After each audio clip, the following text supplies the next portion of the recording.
Welcome everybody to the scouting room. Today we are going to be talking about how Manchester United can defeat West Ham in the next game tomorrow, because one thing is for sure, Manchester United are on a roll, 4 wins in a row. This is a streak that is happening, and if we can make it 5 wins in a row, one thing that happens is Frank of course gets his hair cut, but we start to feel like this streak is actually real. We start to feel that Michael Carrick is actually real. We start to feel that Manchester United might just be back, and that is a good thing. But the fact is that we have to go through West Ham under Nuno Espírito Santo, and if there's one thing we know for sure, is that this man is going to make it difficult for us to win it. So why are we in the scouting room right now? The reason why we're in the scouting room is for us to be able to look deep into what Nuno Espírito likes to do, and then find a way to break it down, find a way to dress it in a way that every single thing that he does will be answered, and then we will have an opportunity to take advantage of the little things and the weaknesses that are present in this West Ham side. And without further ado, let's get this started.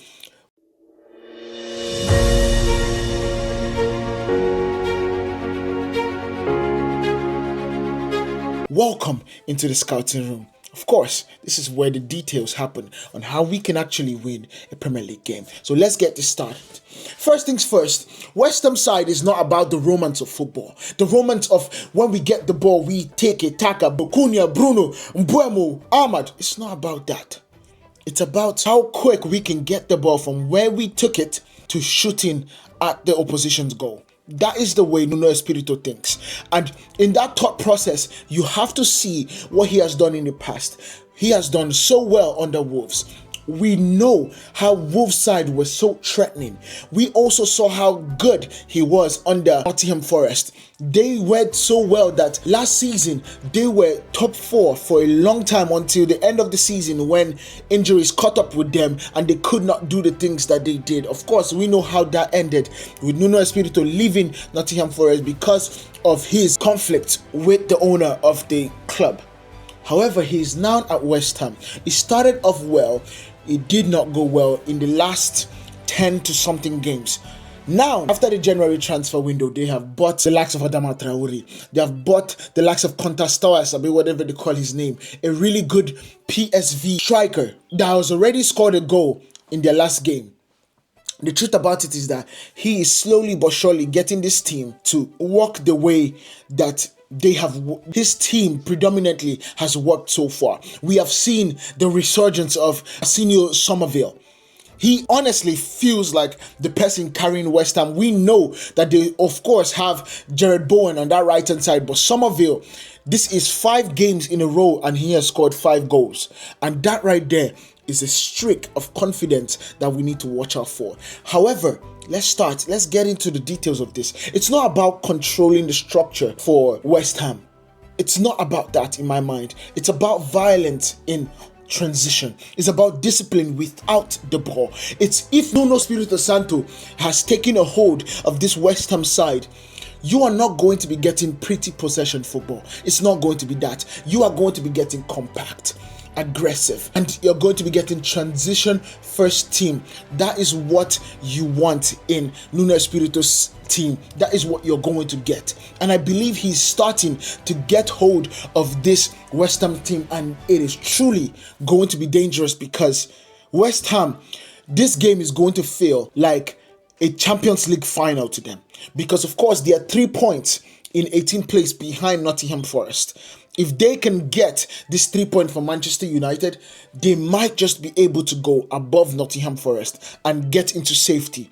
All their points of view in this situation is going to be, how can we get 3 points in order for us to stay up? That is all they think about now, is fight and fight. That's what is going to make this game very difficult. So one thing is going to be the point of view for Nuno and his team is they're going to let you have the ball. They are going to funnel you to the wide of the pitch where you see Jared Bowen, you see Somerville, but in that particular front two, you see Diouf on the other side and you see Aaron Wan-Bissaka. That's their difficult position, and that is the positions where they get the most from.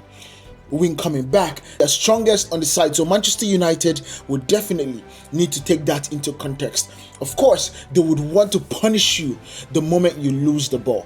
So that is where you see the creativity of transition football as quick as possible. You see the pace of Somerville. Now we do not have Adama Traore because I think he's still on that red card that I believe he got, if I'm not mistaken. But the truth about this situation is that it's going to be a very fast game. So the likes of Dalot, the likes of Luke Shaw are going to need to have the game of their lives in order for us to win this game. But before I go into Manchester United, let's continue on West Ham. And that particular thing creates a very specific problem for Manchester United that we know. But it's a very clear opportunity if Carrick gets it right. We need to understand that Carrick needs to get this right, and we'll need to get it right very clearly. How does West Ham play under Nuno Espírito Santo? The base structure for West Ham is quite clear. Everyone knows this. Everyone and their mama knows this. It is going to be a 3-4-3. This is Nuno's preferred system in big games. You have the 3 defensive situations, you got the 4 in the midfield, and you got the 3 attacking situation, and that's where you're going to see the likes of Somerville on the right hand side. You're going to see Bowen on the left, Somerville on the left hand side, Bowen on the right hand side, and Costa Lolas, I hope I pronounce his name right, in the middle. You are going to see that.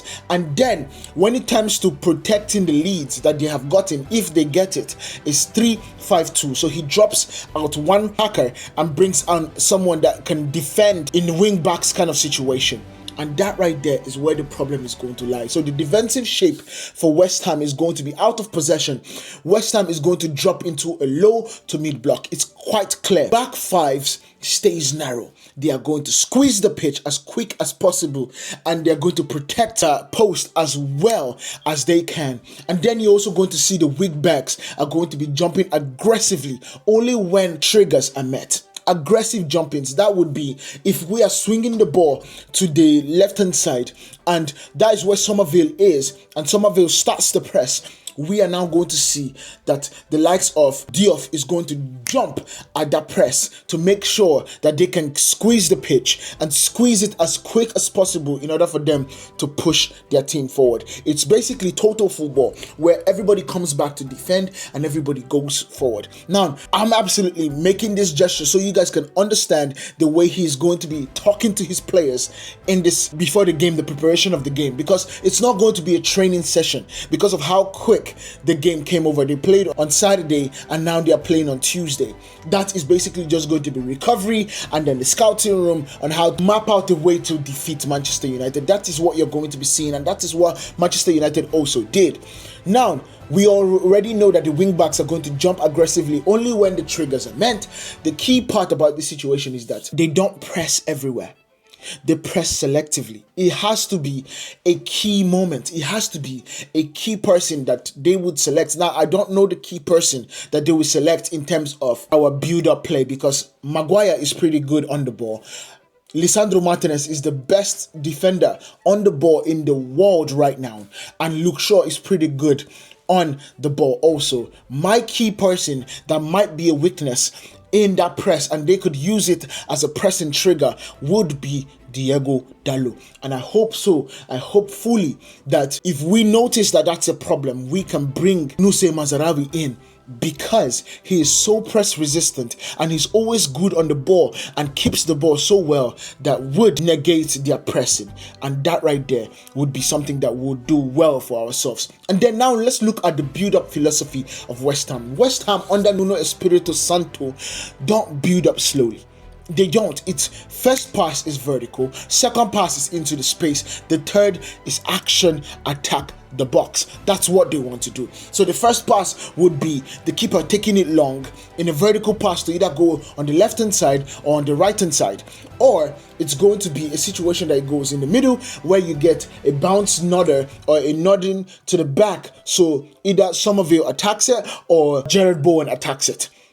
All we just don't want is for them to start singing that Jared Bowen song. We do not want that whole God is desire and it don't eat it. We don't want that. If we get that, we are losing the game. Because once we get the West Ham fans singing that song, it means one or two things. Jared Bowen is absolutely doing a mess job, or he has scored. We do not want that song to be played in the game tomorrow. So let's make sure we can keep him silent. And that is going to be a situation for Luke Shaw and the centre-backs.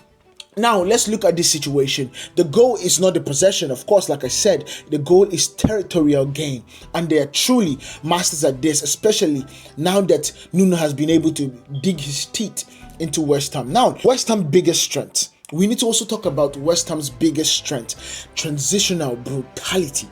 This is their superpower, honestly. Once possession is regained, one midfielder breaks forward, one attacker pins the centre-back down, and then one wild runner explodes into space. That could be Jared Bowen, it could be Somerville, and it has been Somerville for the past 5 games right now. It's not a situation where we are debating this. You are defending sprints and not patterns. It is run and run. That is all West Ham is going to do. And then you look at the defensive compactness. I'm saying this is their strength of the game. You get me? They are compact defensively. Distance between the lines are very tiny. This means that the central overloads don't work easily. The zone 14 is protected. Of course, if you don't know, the zone 14 is that zone in front of the goalkeeper. The shots are often low quality, so it needs to be a point of quality for Manchester United to beat West Ham. And then let's look at the set piece stretch, because that is also one of their strengths. Under Nuno Espírito Santo, set pieces are rehearsed like chess. It is literally going to be a situation where everything is going to be choreographed to the T when it comes to set pieces. It's going to be a crowded 6-yard box. It's going to be 6 balls, second balls attacked aggressively. It's going to be blocking runs everywhere. Because West Ham don't need open play dominance to score. They want to score wherever they can get it. But this leads me to their weakness. You get me? This leads me to West Ham's weakness, because it is also a thing that we need to absolutely look at. First things first is their build-up under sustained pressure. If you force West Ham to play short repeatedly, cracks will appear. Centre-backs are not elite distributors. Passing angles become predictable. Long balls are becoming forced and not intentional anymore. And if you do that, absolutely you will start seeing them sweating bricks. And then second thing is that the wing-back space, when the wing-backs step up aggressively, the channel behind them gets exposed, and that is where the likes of Matheus Cunha and Ahmad would absolutely be able to capitalize. This is critical in beating West Ham, especially if switches of plays are fast, especially if the wingers attacks inside out. The key part about these two things is the switch of play would have to come from the likes of Casemiro. The switch of play will have to come from the likes of Maino and maybe Bruno Fernandes. I don't want it to come from Bruno Fernandes, because that means Bruno is in our half making the switches of play. But the key part about this situation is Casemiro would be the best person to do it, because Kobe Maino's switch of play is not as flat and as quick as I want it to be towards Ahmad or towards Brian Mbeumo or towards Matheus Cunha. And I need it to be as quick as possible, because once it gets to the winger, then what we start seeing is that we can then attack from inside out. You get me? Or from that in. It definitely would be a situation where if we get 1v1 of Susek, of Todibo, against the like of their centre-backs, we can punish them, and we can punish them really good. And that right there, because Manchester United's best comes from our wings and our best players are over in our wings, this is a situation where we need to defeat them the best. You get me? Swing the ball as quick as possible, swing the play as quick as possible to Ahmad, to Brian, to Cunha, and let them go to work. Let them attack. And then you get to the creativity when they're chasing games. West Ham are excellent front runners. If you trailing, it is a problem. They lack natural chance creators. Attack becomes cross heavy. Central combinations will disappear. So if West Ham are winning, they can sit back. if they are chasing the game, you will literally see the balls coming in from the wings. It's as crystal clear as possible. The best crosser of the ball right now in the Premier League is on West Ham's left wing, and I hope Manchester United pay attention and actually try to go get that player next summer, because when it comes to his crosses, we saw it already last game where he was able to cross the ball pitch perfect to their new number 9's head, and it went perfectly into the back of the net. That is a key part. Manchester United under Michael Carrick needs to make sure that they quiet that person. If you quiet that, things can go very well. But the key part about this situation is that what we have seen as Michael Carrick's core principles under Manchester United is the positional rotational situation that we have seen. They move freely. There is a rotation that we have seen. Apart from Ahmad has been significantly stuck on that right hand side because that is his best position. However, the likes of Mbeumo, Cunha, Bruno, all are able to rotate, and that rotation causes a lot of confusion for the opponents, and that is what we need to see more. The midfield control is something is going to be there. Michael Carrick loves the control, and he needs it in this kind of game. We need to be able to keep the ball and keep sustained pressure on West Ham. That way we can absolutely break them, because when you keep sustained pressure for a team that is struggling in the relegation battle, you are able to find a crack. You are able to see when someone cheats on their duties and want to jump at the ball before time, and you can punish them in that situation. That leads me to now tempo manipulation. The likes of Mbeumo, the likes of Kobe Mainoo, the likes of Bruno, we need to be able to keep it slow, keep it fast, increase the tempo, drop the space, the tempo down. Basically, do a yin and yang where you increase the tempo and you relax the ball. You increase the tempo and you relax the ball. And those situations, the increase of tempo should come the moment the ball is switched to Ahmad. It should come the moment the ball is switched to Cunha. Those are the moments that we need to increase the tempo. Or when we get them attacking us very much in terms of their transition, and then we get the ball back and we hit them as to their counter attack. You get me? Those situations need to be very precise, especially under Michael Carrick, and he's going to drill it into them. And we have been able to see it against Arsenal. We have been able to see it against Manchester City. We have been able to see it against Tottenham Hotspur. We didn't really see it against Fulham, but that's okay. So how do we beat West Ham side? You make sure that the transition doesn't start.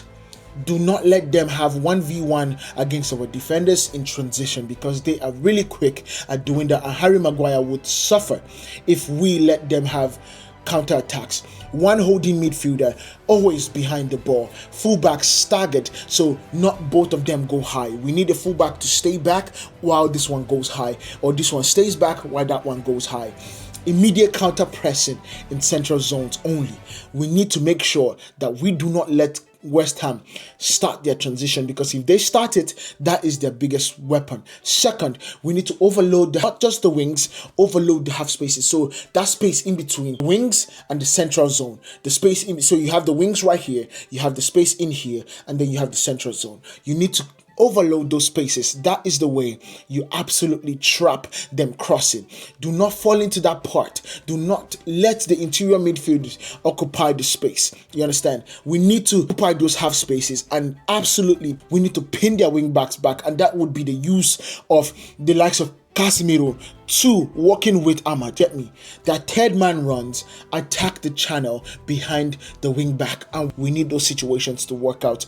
This pulls West Ham's back five out of shape, and that is something they hate, and they hate it so well that it comes as a huge weakness to them. Third is stretch the back five horizontally. You want them to be able to stretch. You need them to have their second center back go out to help the wing backs, and then once you have that, you then have a space between that and the center back, and then you can then punish this team. And the last but not least is score first and control the game forever. If you score first, if Manchester United score first, this becomes psychological warfare. It becomes, once United score, West Ham must abandon their low block and come out to play. Their midfield spacing stretches. United technical superiority then takes over. United under Michael Carrick wins games by slowing them to the last breath. We need to do this the way we need to do it, and that would be the only way I see Manchester United defeating West Ham in this situation. So this matchup isn't about talent. It's about discipline and intelligence. You understand? Nuno Espírito Santo, West Ham are dangerous, ruthless, and organized. Michael Carrick's under United are calm, surgical, and patient sometimes. If United control the transitions, avoid lazy crosses, and attack the half spaces with purpose, they just don't beat West Ham. We will disarm them and absolutely mollywop them into relegation battles that they did not see coming. Let me know what you guys think about this down in the comment. Make sure you guys hit that like button, hit that follow button, and I'll see you guys in the next one.